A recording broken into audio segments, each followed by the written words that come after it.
करते हैं ममता बनर्जी और उनकी पार्टी टीएमसी की, जिसमें आज भी पैनिक जैसी स्थिति है। 3 राज्यसभा सांसदों के इस्तीफे के बाद ममता बनर्जी के सबसे करीबी नेता कल्याण बनर्जी भी बागी हो गए हैं। कल्याण बनर्जी ने अभिषेक बनर्जी पर बड़ा हमला बोला। उन्होंने अभिषेक बनर्जी को घमंडी बताया और ममता बनर्जी को अल्टीमेटम देते हुए कहा कि अब ममता बनर्जी तय करे कि अभिषेक बनर्जी रहेंगे या मैं।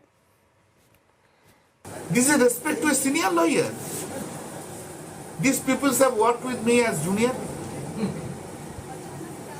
Either Kishore Datta works on Bhattacharya or Sabyasachi Banerjee.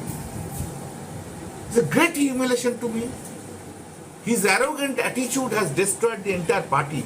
He should understand that. His misbehavior has destroyed everything. साथ ही आपको बता दें, टीएमसी के बागी नेताओं ने ममता बनर्जी की मुसीबतें बढ़ा दी है। टीएमसी के बागी गुट के 19 सांसदों की लिस्ट सामने आई है, जिसमें अभिनेता और राजनेता शत्रुघ्न सिन्हा, पूर्व क्रिकेटर यूसुफ पठान और कल्याण बनर्जी का नाम भी शामिल है। टीएमसी में क्या कुछ चल रहा है, पूरा अपडेट अब बता रही है पल्लवी घोष। तृणमूल कांग्रेस में इस्तीफे का दौर थम ही नहीं रहा है। सुबह सुबह तृणमूल कांग्रेस के एक और राज्यसभा के सांसद प्रकाश बायरेक, जो नॉर्थ बंगाल से आते हैं, उन्होंने भी इस्तीफा दे दिया। और इस्तीफा देते देते उन्होंने ये कहा कि जो बंगाल की जो लोग हैं, उन्होंने बीजेपी को वोट देकर ये साबित कर दिया कि वो तृणमूल कांग्रेस से नाराज़ हैं, इसलिए मैं भी तृणमूल कांग्रेस में नहीं रहना चाहती।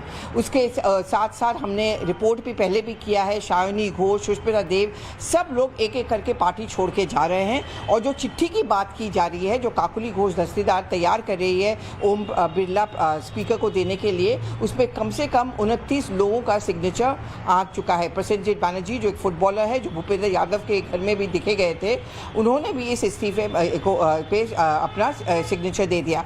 अब मामला ये है कि तृणमूल कांग्रेस जो ममता बनर्जी का है, उनका मानना ये है कि कुछ लोग वापस आ जाएंगे। उनका कहना ये है कि जो लोग पैसे के खातिर बीजेपी में शामिल हो रहे हैं, उनको हमारे साथ रहने की ज़रूरत नहीं है। लेकिन सबसे बड़ी आपदा अब ये आ चुकी है कि कल्याण बनर्जी, जो परसों तक एक प्रेस कॉन्फ्रेंस करके कह रहे थे कि मैं ममता बनर्जी के पास पूरी तरह से हूँ और मैं खेला शेष करूँगा इन बागियों का, अब वो भी नाराज़ हैं। और नाराज़ इसलिए है कि क्योंकि उनको एक केस लड़ना था अभिषेक बनर्जी के लिए, लेकिन लास्ट मिनट में अभिषेक बनर्जी ने नए वकील को नियुक्ति किया और इस बात के लेके वो नाराज़ है। वो कहते हैं कि हम चुनाव इसलिए हारे हैं क्योंकि हम एसी के कमरे में बैठकर राजनीति और राजनीति करते थे और ये अब तक कब तक ये चलेगा, और इसलिए मैं शामिल नहीं होना चाहता।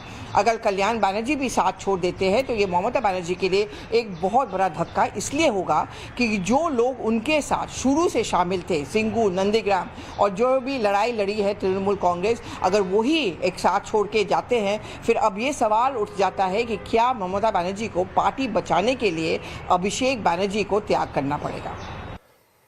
चलिए अब आपको बताते हैं